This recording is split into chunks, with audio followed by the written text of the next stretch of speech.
एक दंताय विद्महे वक्रतुंडाय धीमहि तन्नो दंती प्रचोदयात महाकर्ण विद्महे वक्रतुंडाय धीमहि तन्नो दंती प्रचोदयात गजानना विद्महे वक्रतुंडाय धीमहि तन्नो दंती प्रचोदयात। ओम श्री गणेशाय नमः। दोस्तों, स्वागत है आपका आपके अपने चैनल शुभ मंगल पर। दोस्तों, अगर आप भी किसी भी प्रकार की परेशानी दे परेशान है, आपकी कोई भी मनोकामना जो कि पूर्ण नहीं हो पा रही है, या आप आर्थिक रूप से बहुत अधिक परेशान हैं, जैसे कि व्यापार में बहुत अधिक घाटा हो रहा है, या फिर आप कर्ज से बहुत अधिक परेशान हैं, नौकरी में समस्याएं हो रही हैं, या फिर नौकरी मिलने में बहुत अधिक समस्या है, तो आज की वीडियो में बताया गया ये एक आसान और अचूक उपाय आपको जरूर करना चाहिए।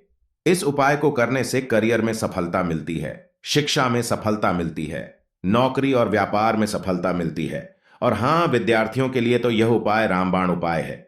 अगर आप शिक्षा में सफलता पाना चाहते हैं, उच्च शिक्षा की प्राप्ति की कामना है, ज्ञान की प्राप्ति आप चाहते हैं, जैसे कि बहुत से बच्चों की स्मरण शक्ति कमजोर होती है, जो भी पढ़ते हैं थोड़ी देर बाद वो उसे भूल जाते हैं, तो उन्हें यह उपाय जरूर करना चाहिए। और जिन दंपतियों को संतान प्राप्ति में बाधाएं आती हैं, उनके लिए भी ये उपाय रामबाण उपाय है। आप इसे जरूर कीजिए। इस उपाय को करने से किसी भी प्रकार के संकट से, किसी भी प्रकार की परेशानी से आपको मुक्ति मिलती है। मानसिक रूप से अगर आप बहुत परेशान हैं, तो इस उपाय को करने से शीघ्र ही आपको लाभ होगा। अगर आपके विवाह में बहुत अधिक बाधाएं आ रही हैं, मनचाहे जीवन साथी की कामना है या शीघ्र विवाह की कामना है, तो आपके लिए यह उपाय सर्वोत्तम उपाय है। मतलब आज का जो ये उपाय है, सभी प्रकार की कामनाओं को पूर्ण करने वाला और समस्त प्रकार की परेशानियों से मुक्ति दिलाने वाला उपाय है।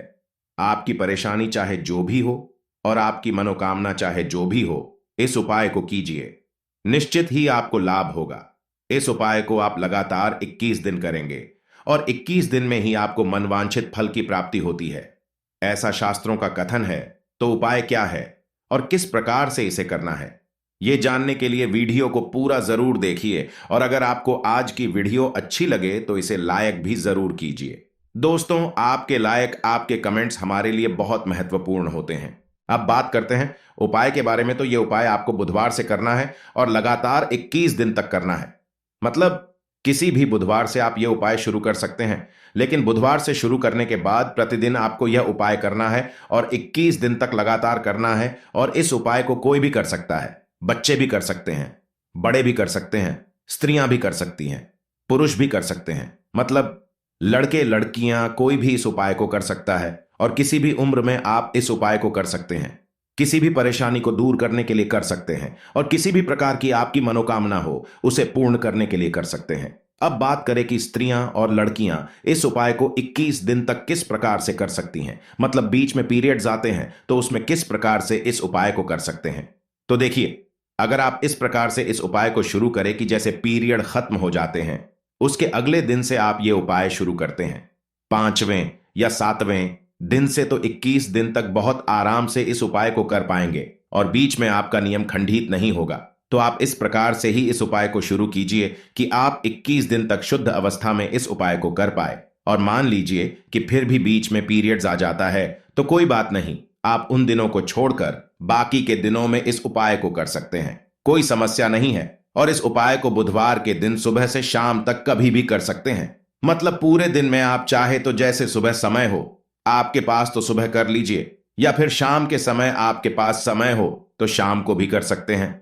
मतलब सुबह से शाम तक कभी भी आप इस उपाय को कर सकते हैं, जो भी समय आपके अनुकूल हो। आप देख लीजिए, प्रतिदिन एक ही समय होना चाहिए, इस बात का ध्यान रखें, क्योंकि समय का बहुत महत्व होता है। इसलिए कोशिश कीजिए कि जिस दिन आप पहले दिन सुबह शुरू करते हैं, तो प्रतिदिन 21 दिन तक लगातार सुबह ही आप इस उपाय को करें। और अगर आप शाम को करते हैं तो शाम को ही 21 दिन तक लगातार कीजिए और रोज के समय में आधे घंटे तक का अंतर चलेगा। लेकिन ऐसा नहीं होना चाहिए कि आज आप 5 बजे कर रहे हैं और कल आप 8 बजे करेंगे। मतलब अगर आप आज 6 बजे कर रहे हैं तो कोशिश कीजिए कि 6 बजे ही करें, या फिर 6:30 बजे तक कर लीजिए, या फिर 5:30 से 6:30 के बीच में। मतलब आधे घंटे का इधर उधर समय चल जाएगा। लेकिन ऐसा नहीं होना चाहिए कि समय में बहुत अधिक अंतर हो, क्योंकि समय बहुत महत्वपूर्ण है किसी भी उपाय को करने के लिए, खासकर जब आप वो उपाय किसी मनोकामना को पूर्ण करने के लिए कर रहे हैं। तब तो आपके लिए समय का बहुत अधिक महत्व होना चाहिए। तो आप विशेषकर इस बात का ध्यान रखें कि समय एक ही हो। और अब जानते हैं कि करना क्या है। देखिए, बुधवार का दिन भगवान गणेश का दिन होता है, भगवान कुबेर का दिन होता है। तो आज के दिन जब हम भगवान गणेश की पूजा आराधना करते हैं तो सभी प्रकार के संकटों से मुक्ति मिल जाती है, क्योंकि विघ्नहर्ता संकटनाशन गणेश समस्त प्रकार के संकटों को, समस्त प्रकार के विघ्न बाधाओं को दूर कर देते हैं और समस्त प्रकार की रिद्धि सिद्धि शुभ लाभ की प्राप्ति हो जाती है। इनकी पूजा आराधना करने से बुद्धि और विवेक की प्राप्ति होती है, धन और संपदा की प्राप्ति होती है और मनवांछित फल प्रदान करते हैं। भगवान गणेश इसलिए बुधवार के दिन विशेष रूप से भगवान गणपति की आराधना घर में होनी ही चाहिए। कैसे करेंगे आप? जिसे भी समय आपको पूजा करनी है। भगवान गणेश की पूजा के लिए कुछ ही सामग्रियों की आवश्यकता होती है, जो कि बहुत आसानी से आपको मिल जाएगी। भगवान गणेश की पूजा के लिए आपको पीले पुष्प चाहिए तो गेंदे के पुष्प ले लीजिए या गेंदे के पुष्पों की माला ले सकते हैं। इसके साथ ही आपको चाहिए शमी के पत्ते। देखिए, शमी के पत्ते भगवान गणेश को अर्पित करने से सभी प्रकार के संकटों से मुक्ति मिल जाती है और आपकी चाहे मनोकामना कोई भी हो जरूर पूरी होती है। तो भगवान गणेश को शमी के पत्ते अर्पित करने चाहिए। भगवान भोलेनाथ को भी शमी के पत्ते अर्पित किए जाते हैं। तो भगवान गणेश की पूजा में शमी के पत्ते ले लीजिए। इसके अलावा आपको चाहिए दूर्वा। दूर्वा 108 प्रयास कीजिए, आपको मिल जाए, और इतने नहीं मिल पाते हैं तो कम से कम 21 दूर्वा जरूर होनी चाहिए। इस बात का ध्यान रखिए, और यह भी बहुत आसानी से मिल जाती है। आप चाहें तो अपने घर में किसी गमले में भी लगाकर रख सकते हैं। प्रतिदिन भगवान गणेश की पूजा में इसका प्रयोग कर सकते हैं। भगवान गणेश को दूर्वा अर्पित करने से राहु जनित पीड़ा से मुक्ति मिल जाती है। और हां, जिस भी मनोकामना से आप भगवान गणेश की पूजा में दूर्वा अर्पित करते हैं वो आपकी मनोकामना निश्चित ही पूर्ण होती है, ऐसा शास्त्रों का ही कथन है। और भगवान गणेश को भोग लगाने के लिए आपको गुड़ चाहिए और साबुत धनिया चाहिए। इस बात का ध्यान रखिए। और बाकी की सामग्री तो आपके घर में ही होगी, जैसे कि धूप, दीप, अक्षत, पुष्प। ये सभी चीजें तो नॉर्मल पूजा में हम प्रयोग करते हैं तो सबके घरों में होती है। सामग्री मुख्य हमें यही चाहिए, शमी के पत्ते, दूर्वा और पीले पुष्प, गुड़ और धनिया। ये 5 चीजें आप ले लीजिए और 21 दिनों तक लगातार आपको पूजा में इन चीजों का प्रयोग करना है। प्रयास कीजिए कि हर चीज रोज उपलब्ध हो, पर मान लीजिए अगर कोई चीज नहीं मिलती है तो भी परेशान होने की आवश्यकता नहीं है। जितनी चीजें आपके पास उपलब्ध हो उन्हीं से पूजा कीजिए।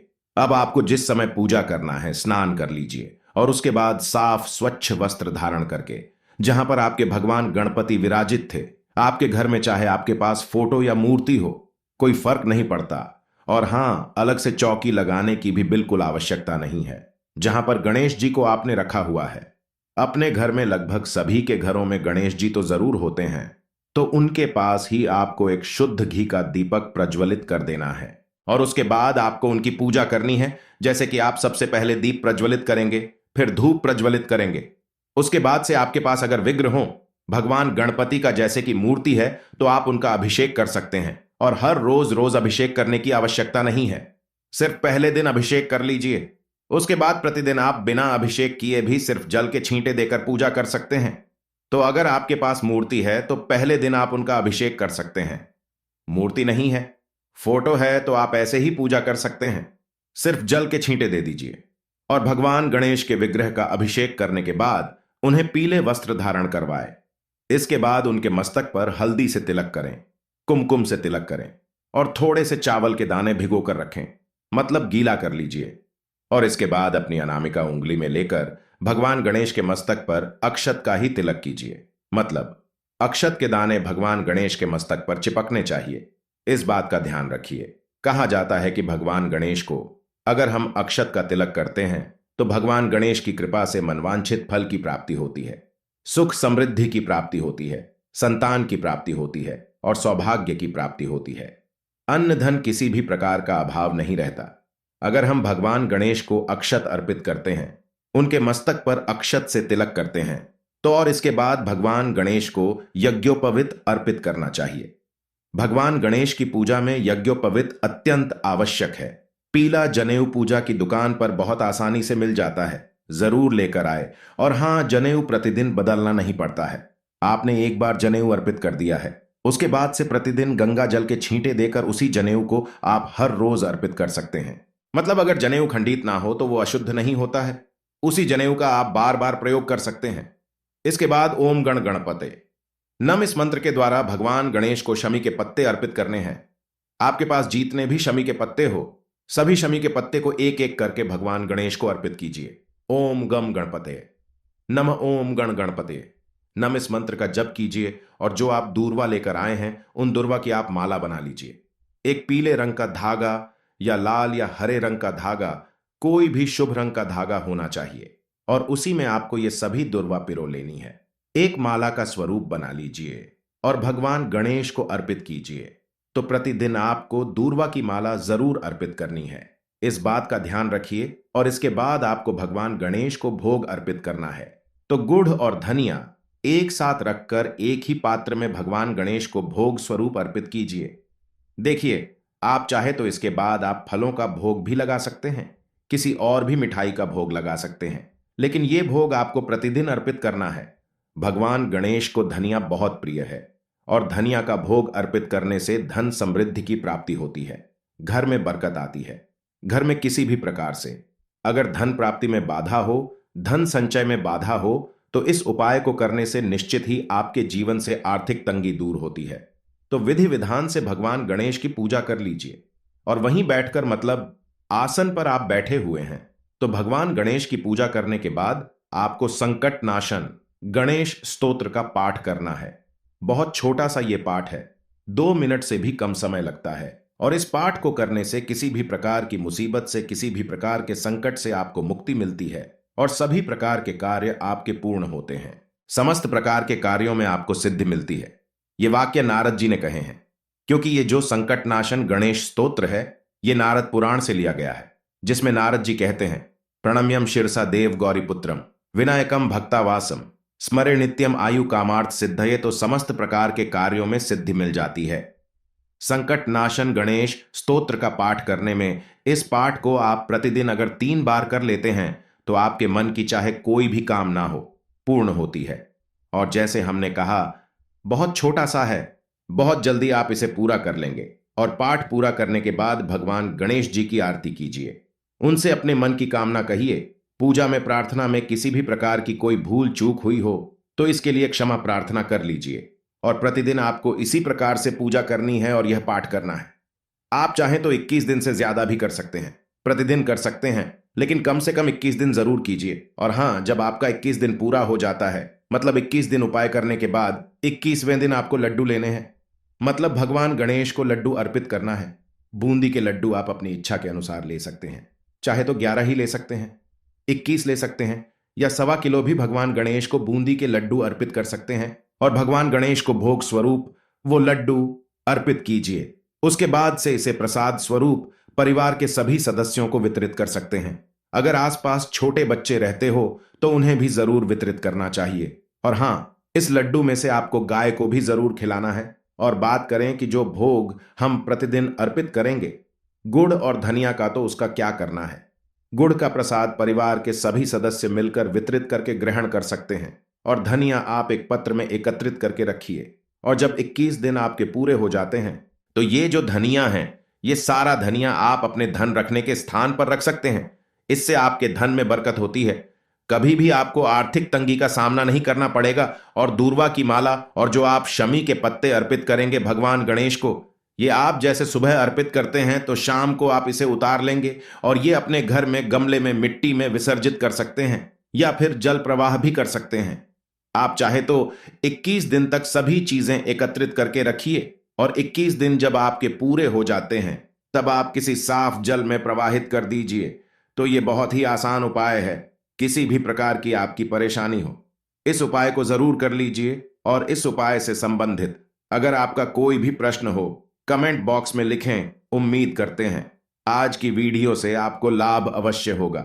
आज के लिए बस इतना ही। तो दोस्तों, आपको ये जानकारी कैसी लगी हमें कमेंट में अवश्य बताएं। वीडियो को लाइक करें और अपने दोस्तों के साथ भी शेयर करें और कमेंट में जय गजानन महाराज लिखना ना भूलें। धन्यवाद।